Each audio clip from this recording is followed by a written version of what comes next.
Hello friends, welcome to our informational series. Today we are going to talk about trademarks. So what is a trademark?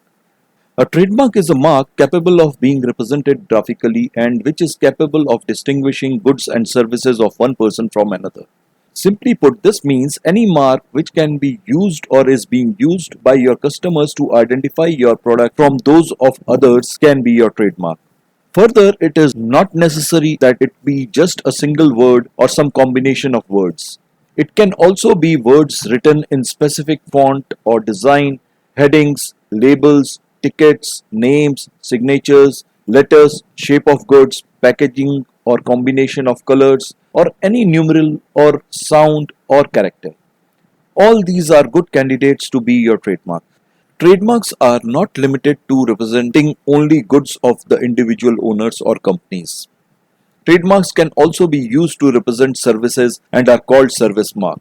If they are used to represent goods or services of members of an association, they are called collective marks. And if they are used by any certifying agency, they are called certification marks. One can also register a trademark as a well-known mark if it is so well known to the substantial segment of public which uses it that such a mark in connection with any other goods or service is also likely to indicate connection with it. Thus, a well-known mark enjoys a special status in sense that others cannot register the same or similar marks even for other class of goods that may not be related. Now let us see how a trademark can be registered. One has to file an application in a prescribed format along with the prerequisite fees with the Intellectual Property Office having jurisdiction.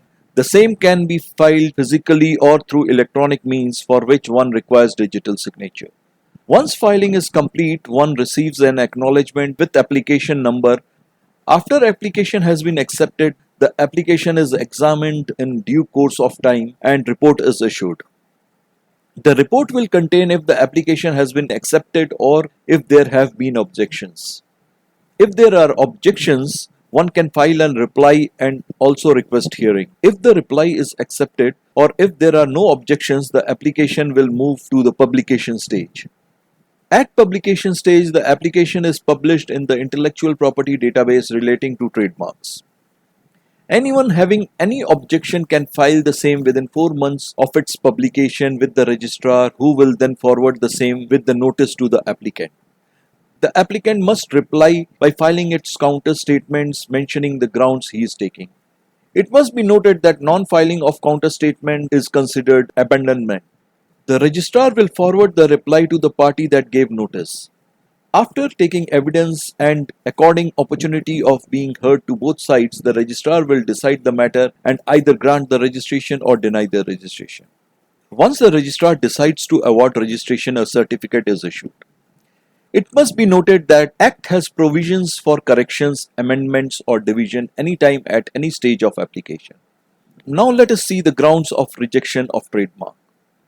The absolute grounds for refusal occur when trademark is not distinctive, which means it is not unique enough to be considered to have distinct identity, or if it is descriptive, which means it indicates kind, quality, quantity, intended purpose of use, value, geographical origin, or the time of production of such good it is intended to represent, or is such that it has become customary, which means that it is being used in the common parlance.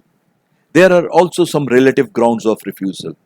A trademark shall not be registered if it is identical to an earlier trademark in the same class, or is similar to an earlier trademark in the same class, and there exists a likelihood for confusion on the part of public, or it is identical or similar to an earlier trademark in a different class, but such an existing mark is a well-known trademark and use of the later mark, if granted, would take its unfair advantage.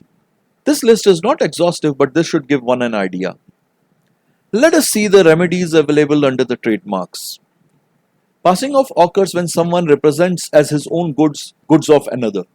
There are a few modes or means of passing off. Some of these are false representation, using same or colorable imitation, adopting color scheme from the other's label, adopting the name similar to that of another, or imitation of design and shape of someone's packages, etc. One can approach a court to get suitable injunction and also claim damages. Infringement occurs when someone represents goods as that of another who owns the trademark as his own. The remedy of infringement is available only to the owner of registered trademarks. Though the relief provided is same as in case of passing off, however, for registered trademark owner, there is no need to prove goodwill or likelihood of injury. Remedy against groundless threats is also available to any person in the form of injunction against any trademark owner who is wrongfully threatening legal action. Criminal action can also be taken for passing off or infringement. The Act also recognizes certain acts that are considered crime. Some of the acts, like applying false trademarks or selling goods or services with false trademark, are cognizable and non-bailable crime, and the police can investigate and even arrest accused without any warrant. Some of the trademark related offences are also covered under the Indian Penal Code. Thus, arrest may involve both police and judicial custody, and a bail may have to be applied before concerned magistrate court. So, this is pretty much the wrap up of trademarks. Hope we've been able to clarify your doubts. Thanks for watching. Stay tuned.